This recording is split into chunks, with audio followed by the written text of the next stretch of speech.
100,000 credits is a lot of money in the Perseus sector. It's enough dosh to run an entire planet for 12 months, or to cover AI crime-related hush money debts for 11. These line items were currently flashing red on the IEC budget, although tastefully categorized under miscellaneous expenses, accounting for 97% of total expenses, as any good miscellany fund should. But Contreras was presently mind-typing a new item on the income side: blood money, 100,000 plus spoils TBD. Surprisingly, this was actually Allison's idea. "Uncle Zigzag isn't a bad person," she explained to the bridge one day. "He used to be so kind to us. When Daddy said we could have sweeties, he always went out and got some from his friends in space, and they were the best sweeties. Just thinking about them makes me shiver and sweat sometimes, you know?" "Uh-huh," Ryman nodded, making his own conclusions and getting it right as usual. "And then, it must have been 5 cycles ago. You see, back then, I was in the diplomatic corps on Voltern with Daddy, Ra was a mercenary with hegemony, and Uncle Zigzag was with the Persians. And that was only the start. I was getting birthday cards from every corner of the sector, and I thought, we could use all our connections to really achieve something, you know?" "I know exactly, but do go on to explain it all the same, would you?" "Noah, you're so silly after Nzube visits you in your room." I said go on, Lieutenant Olympus." Before she goes on, I will clue you in that Nzube was Contreras' first name, but no one, not even she, dares do something so unprofessional as say it aloud. As ever, Allison is a delightful breath of annoying air in that regard. "Anyway, so I was talking to them all about maybe finding a way to work together, or get our planets to work together, or to get our governments to work together, and I made a little mistake with Uncle because I was talking to him using my work computer, Daddy's work computer. So all these ideas I had, they were all being sent through the diplomatic channel, and loads of different people were seeing them. Then Daddy gets a message complaining that the Persians think the Sandarian diktat is trying to give free happy sweets to army people so they'll calm down and stop fighting. Apparently that's what I wrote to Uncle. I don't remember. Good idea though, isn't it? Well anyway, I was thrown out of school for dangerous peacemongering or something, and I was supposed to go to prison. But you know, Daddy didn't like that, and we had this big argument, and I had to sleep on the deck of the yacht. And there were so many birds, and this was before we killed them all for those wingy burgers everyone went mad for before we left. Anyway, Uncle Zigzag was in even more trouble, because it all led to him being arrested for making his sweets too happy, regulations or something, and he was actually in prison for a cycle. Then they exiled him. That was what they were going to do to me, but Daddy got it delayed because he knew the IEC was coming, and that was more my style, you know? Exile, but with friends. But Zigzag was kicked out with no money. All his crew in the military and stuff thought it was stupid. They loved his sweets, so they formed this gang and went to live in some corner. Then they had to work as private freelance resourcing contractors for ages. "Pirates?" Titanian clarified. Yes, there was a certain amount of stealing, but what else could they do? Just die? "Dear Allison, you've stumbled upon a sociological and criminological quagmire," Mars Nessus insisted from his corner. He had taken up that dunce seat previously used by Sebastian. "Oh, have I? Well, thank you very much, Councillor Nessus," Allison said gleefully. "Mars, his name is Mars," Ryman insisted. "All right, I was only being polite. What's gotten under your skin today?" Allison asked, prompting everyone to glance at Contreras. "It's the fact we aren't supposed to be bounty hunters," Ryman said. "It's not all that dramatic, Noah. We'll just be going to rescue him, then fake his death and get the money to cover all the internet bills for our lovely planet children. It's more bounty befriending than hunting." "And you're a dab hand at any confrontation, aren't you, Captain?" Mars added. "I have 2 key skills, Mr. Nessus: talking absolute rubbish until everything cools down, and running away. When it comes to pirates, shooting first and asking for directions to a funeral parlor later, I rather prefer to get my running away done in advance, so to speak." "It's okay. I will keep you safe," Contreras said. "Captain, I think the young Lady Olympus might be right," Titanian said. "We might have to not fight any pirates at all, I reckon." And, with the inevitability of a hungry Great One creeping up on some unattended sanity, we jump now to a quiet, empty system near the core, and the meeting Allison had arranged with her exiled uncle. He had brought many friends of the rather unfriendly variety. "These are the bad kind of ping," Allison said, her disappointment evident despite the inherent joy of pinging. "That's a pirate battle group," Titanian stated. "You said there wouldn't be any pirates," Ryman nearly growled. "Oh, I said that." Titanian shrugged. His attachés, 3 on each side, shrugged also, each with a delay so as to create a shimmering wave of shrug across the rear of the bridge. A very Perseus sector reaction to news that waves of fighters and torpedoes were speeding for one's jugular, and that was only the start of it. "Captain Ryman, I'm taking command," a voice said. "Captain Eulalia, go right ahead. What do you think our chances are?" Ryman replied. "Certain victory. And I would be dead by now if I couldn't call 'em. Just make sure your friends follow my lead." "Roger that. Titanian, tell all the captains to follow the Lion. Shields up, weapons hot, or whatever other rubbish you feel like tacking on there." "Aye aye. A proper battle this will be." "Then let's leave it to the proper battleship." Said proper battleship was the Executor-class battlecruiser Lion, the one that Allison's dad gave her as a sort of graduation from suspended sentence present, and that Captain Eulalia was its commander, about as no-nonsense as they come in a sector where the median level of nonsense was admittedly quite far above average. This ship swept over the Gargantua, followed by the various other offerings the rest of the sector had given over for protection. This heavy metal flotilla had felt like prison guards up to now, yet with this sudden demonstration of their utility, Ryman felt grateful for their presence. Of course, they were only being set upon by space bandits because Allison had cunningly accepted their invitation, for which she was now receiving criticism from Contreras. "What percentage of our expected returns do you think will be squandered in commencing full-scale war to achieve the dividend, She pouted. "It's a mistake, I'll talk to Uncle," Allison meekly promised. As she fiddled with her controls, a battle began to unfold on the main screen. Space battles of the far future were slow affairs, because most ships didn't really have the cooling capacity to do fancy flying, and most weapons wouldn't penetrate the standard flux shield fields used by all ships without being at point-blank range. So, in a scene resembling a rave crossed with a medieval brawl, the IEC military went with Captain Eulalia to clash almost hull to hull with some 20 Corsair ships. Purple or blue fields visibly flashed around the craft as bullets and shells were vaporized by shields, and thin defensive laser beams chased dashing torpedoes and rockets as they ducked around the melee, looking for a juicy place to detonate. And things seemed to progress as Eulalia had expected.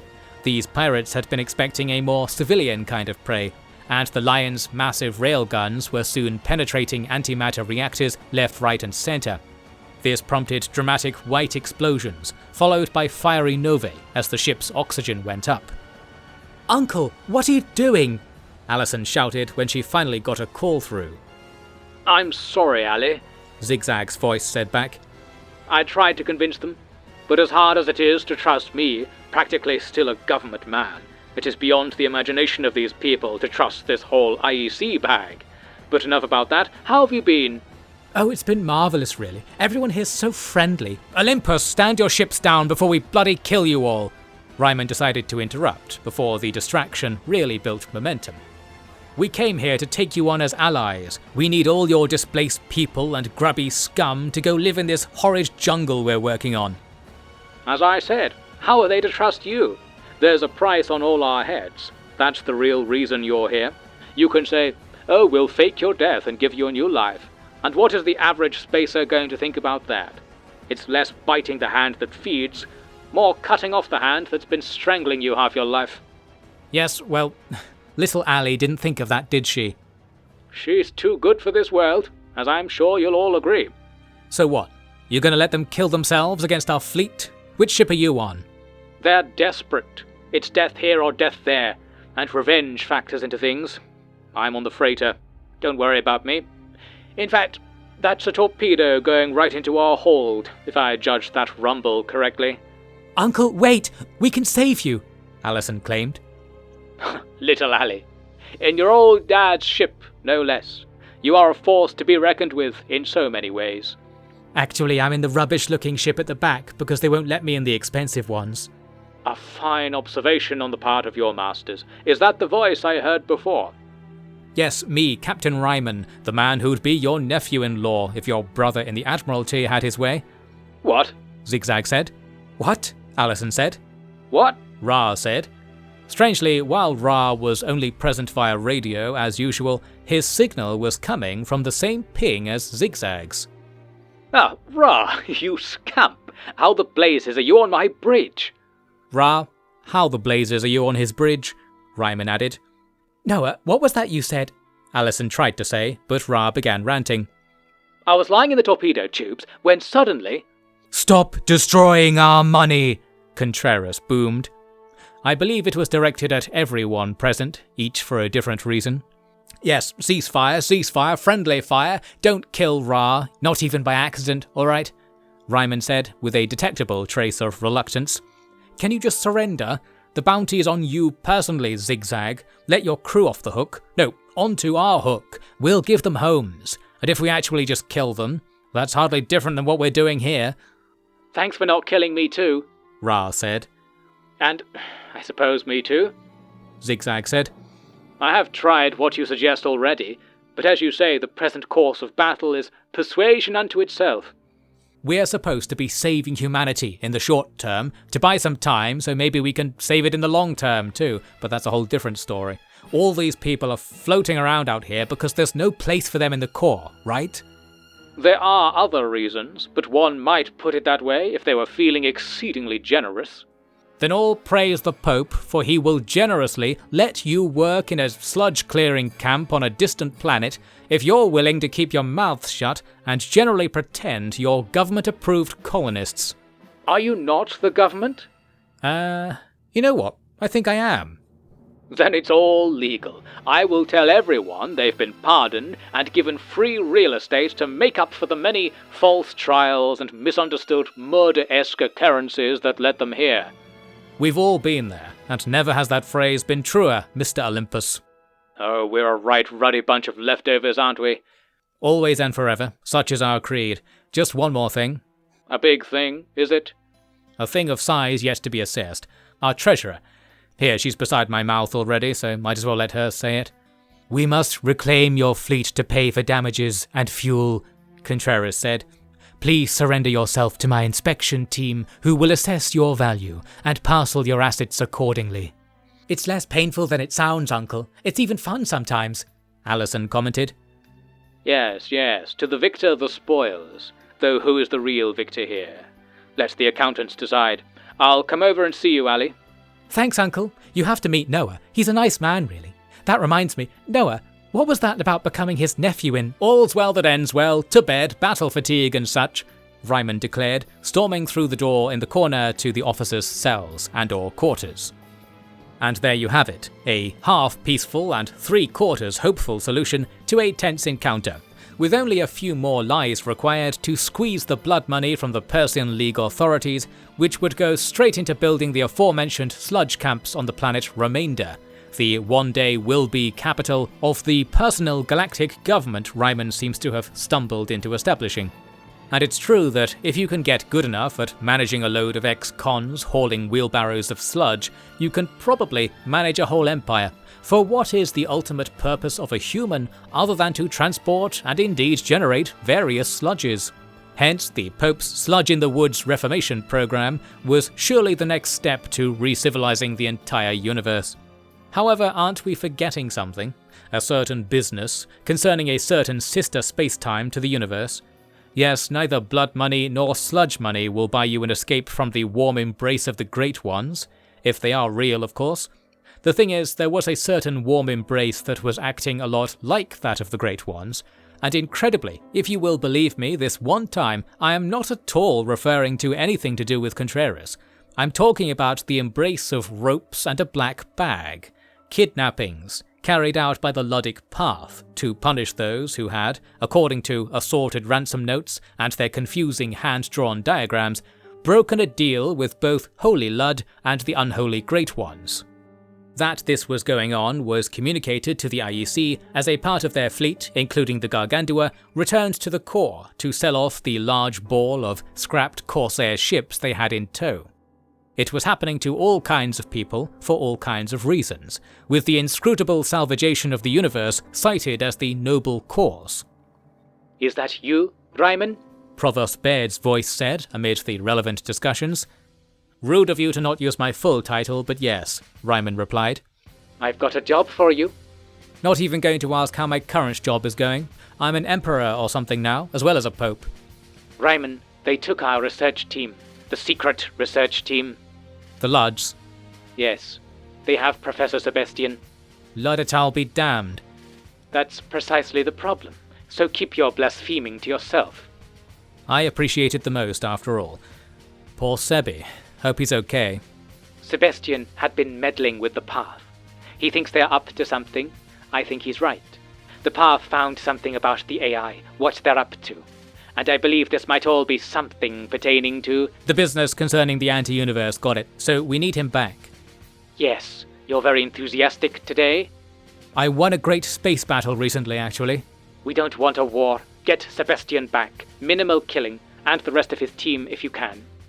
"I have my own planets, too. Yeah, you know, the kind of guy an Academy Provost can't give orders to, right?" "I can have you executed for storing an AI core on our premises. In fact, I can order members of your crew to do it for me." "Joke's on you. I've had that chat with the most dangerous one already." "Then get on with it.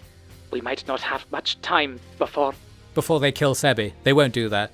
Would have done that already if that was the plan, wouldn't they?" "No, I meant before the AI make their move." "What move?" You'll have to ask this Sebi, won't you? Ta-ta for now, Professor." "That's Captain, Pope, Professor, Emperor, Admiral..." And she's hung up. After Ryman passed on this new directive, Allison asked, "Shall we ask Thor and Wens to come back and handle this?" "Believe it or not, it must be true that those boys running their ministry on the Holy See is doing more to win the Pathers onto our side than anything else," Mars said. "It was true before you said it, Mr. Nessus," Ryman said. "I think we'll all be better off avoiding the use of Ludic charm here. I hardly knew your well-toned friends, but they seemed very reasonable and open in more than just their minds. True assets." "To the business of degeneracy, assets indeed. This is a serious situation, Mr. Nessus. We can't have those two aliens in human skin getting our lead to saving the universe killed. Nor can I justly let your own arrogance bring us even more rapidly to the same end, Captain." "There's something really big following us on the Demidar. It's giving off lots of beta neutrinos," Allison mumbled to herself amid this. "My arrogance? You mistake intelligence for bluster." "And you table bluster as dogma, good sir." "Intelligence! Bluster!" "Oh, it's gone. What could that have been? Been ages since we hit a bird," Allison said. Then she felt thirsty and decided to go and find out what Ra had been brewing in the cooling tank runoff pipes these last few days. Probably something great. "Bluster," one or other of the bickering pair said. And as the fleet floated on towards the hegemony scrapyards of Jengala, something or other invisibly trailed them. Probably something great. Let's hope this rescue mission goes well, and many lessons are learned along the way, because every human in the galaxy is going to need rescuing soon.